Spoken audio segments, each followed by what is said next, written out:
This is The Fifth Estate, a conversation between young African scholars from the Fort Hall School of Government and Professor Mutahi Nguye. This week, we will interpret Uhuru Kenyatta's attack on Raila Odinga.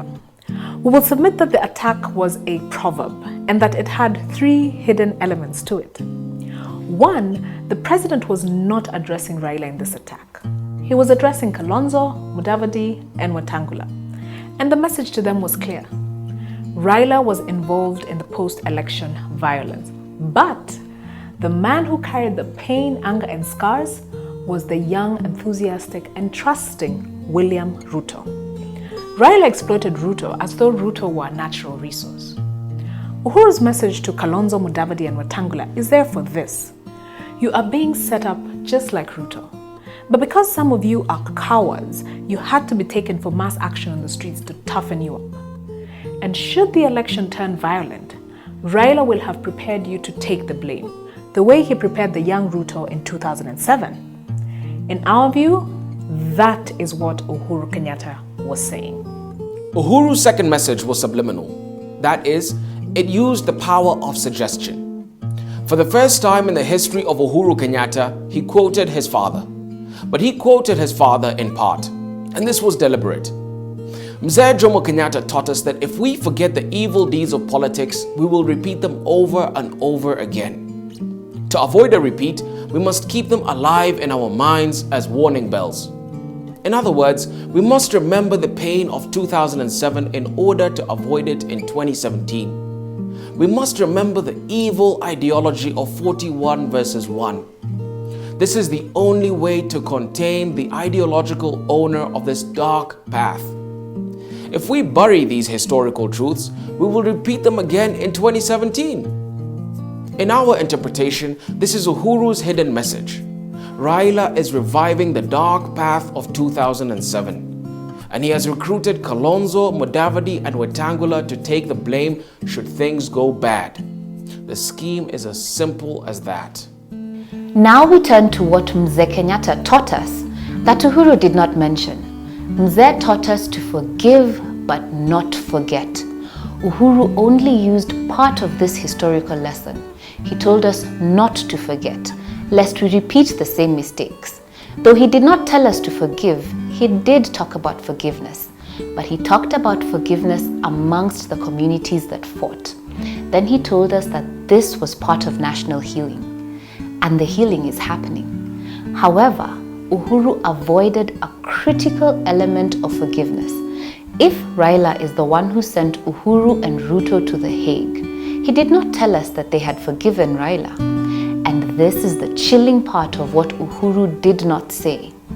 Maybe they're waiting for sweet revenge.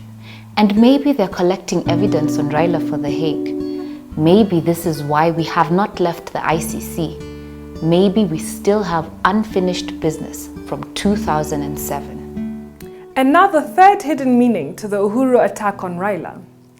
If he is warning Raila against violence, it is because of two things. Raila wants to boycott the election or stop it altogether. And if this happens, Raila's only route to government will be violence, period. And 2007 is the evidence.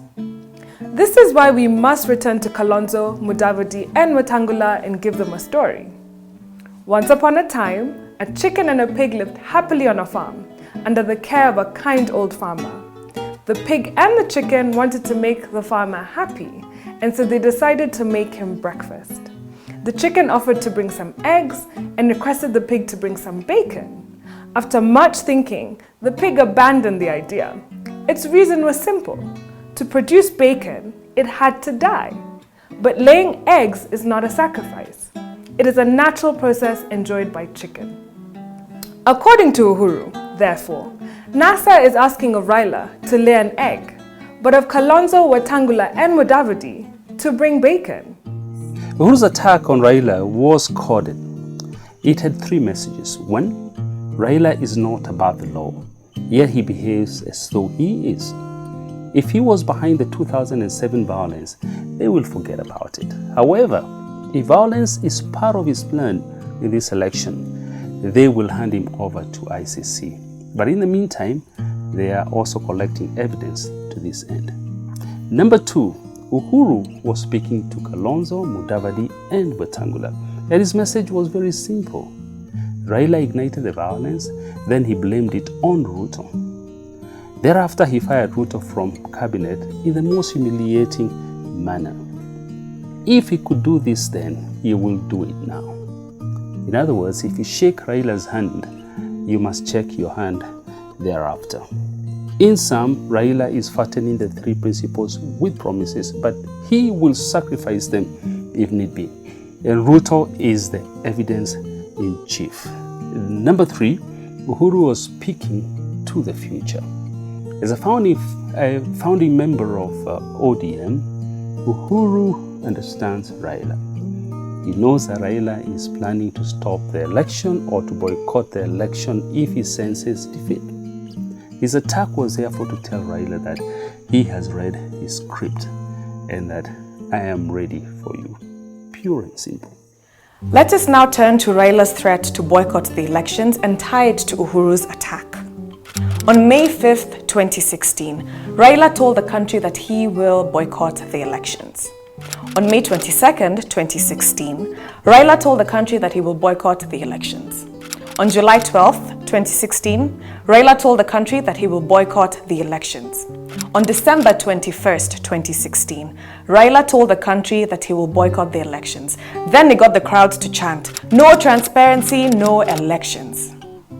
But before this, on December 5th, 2016, Raila made a more worrying statement. He said that a peaceful election was not his point of emphasis. His emphasis was a free, fair, and credible election. This means that peace is not a guarantee in this election. If Raila loses, he will declare that the election was not free, fair, and credible, as usual. And as he told us on July 8th, 2015 on radio, he will not go to court. The question therefore is this: what will he do? If Uhuru is attacking Raila, it's not about 2007, it is about 2017. We design a second scheme by Raila. He either wants to stop this election or contaminate its results. And he is doing this by pounding on a timid and naive IEBC. For starters, Raila insisted on a new, inexperienced and greenhorn commission months before the election. The idea was to have commissioners he can toy with, and on this, he succeeded. Then he engineered a series of court cases and injunctions against the commission. The idea is to make it impossible for IEBC to undertake the election on August 8th. The scheme is to stop the election. And should this happen, we will be plunged into a constitutional crisis. The crisis will degenerate into national tension. Then he will blame Uhuru for mismanaging the country. In the heat of this constitutional crisis, Raila will demand for a caretaker government, and his constitutional coup will materialize. If Uhuru attacked Raila this week, it was to serve notice that he can see through Raila's schemes and that he is ready for Raila.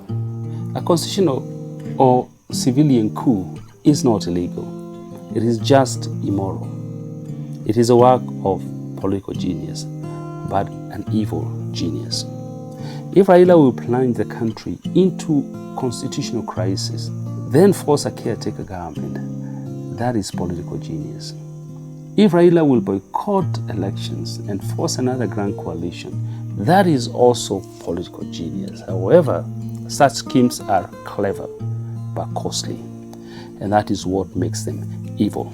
Salva Kiir in South Sudan executed a genius scheme. He staged a coup against himself, blamed this on his opponents, then postponed elections.